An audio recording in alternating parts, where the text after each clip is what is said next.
நிறைய இடம் போயிருக்கோம். குரூப்பாக போகிறது இதுதான் ஃபர்ஸ்ட் டைம். இந்த இடங்கள் நாங்கள் முன்னாடி போனதில்லை. இது ரொம்ப காலமாக போகணும் அப்படின்ற மாதிரி எங்களுக்கு எந்த பிளானும் கிடையாது.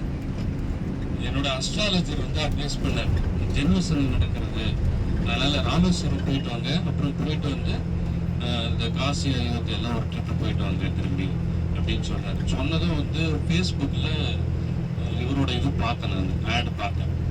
ஆனால் உண்மையாகவே எந்த ரிவ்யூவுமே நான் உள்ளே போய் பார்க்கல. ஃபோன் பண்ணி அவர்கிட்ட பேசினேன். அவர் பேசின விதமே வந்து ஒரு கான்ஃபிடன்ஸ் வந்துருச்சு. அப்பவே என்ன டீட்டெயில்ஸ் எல்லாமே சொன்னார் அவர். அப்புறம் வந்து கொஞ்சம் எனக்கு போஸ்ட்போன் பண்ண வேண்டியதாக இருந்தது. இந்த மாதம் வர முடியாது, கொஞ்சம் வேறு ட்ரீட்மெண்ட் எல்லாம் இருக்குது அப்படின்னு சொல்லிட்டு. அப்புறம் அது இல்லை பரவாயில்ல, அது இப்போ வேண்டாம் அப்படின்னு டாக்டர்ஸ் சொன்னதுனால எங்கே போய் ட்ரிப்லேயே வரோம் அப்படின்னு சொல்லிட்டு நான் அவருக்கு அட்வான்ஸ் எல்லாம் பே பண்ணிட்டேன். அவர் வந்து கோயம்புத்தூர் வரேன் அப்படின்னு சொன்னதுனால ஒரு கம்ஃபர்ட்டுக்காக அவரை போய் மீட் பண்ணேன். அதாவது டவுட் எல்லாம் எதுவும் கிடையாது. நேரில் பார்த்தா நமக்கு இந்த கிளாரிஃபிகேஷன்ஸ் எல்லாம் நிறைய டவுட்ஸ் கேட்டேன் அவர். எப்படி இருக்கும், ஃபுட்டு எப்படி இருக்கும், எந்த மாதிரி அரேஞ்ச்மெண்ட்ஸ் எல்லாம் பண்ணுவீங்க அப்படின்னு எல்லாமே தெரிஞ்சுக்கிறதுக்காக தான் வந்து நேரில் போய் அவரை பார்த்தேன். பார்த்ததும் எல்லாம் சரியிலே கம்ஃபர்டபுள். இன்னைக்கு வரைக்கும் கூட இன்னைக்கு அவர் ஃபேஸ்புக்கில் சொன்ன பின்னாடி தான் ரிவ்யூ போட்டேன். மற்ற வருஷம் பார்த்தேன், இதுக்கு முன்னாடி எல்லாம் நம்ம எதுவுமே பார்க்கல.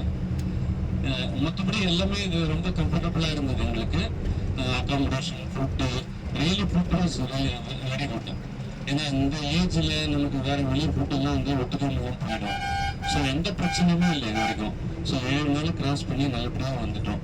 இடம் எல்லாமே பார்த்த இடங்கள் எல்லாமே ரொம்ப ஹிஸ்டாரிக்கல் இம்பார்ட்டன்ஸ் பிளேசஸ் தான். ஸோ அது எல்லாமே ரொம்ப சந்தோஷம் தான் எங்களுக்கு. அவர் மேலும் நல்லபடியாக எல்லாம் வளரணும் அப்படின்னு சொல்லிட்டு எங்களோட ஆசைகள், வாழ்த்துக்கள். தேங்க்யூ.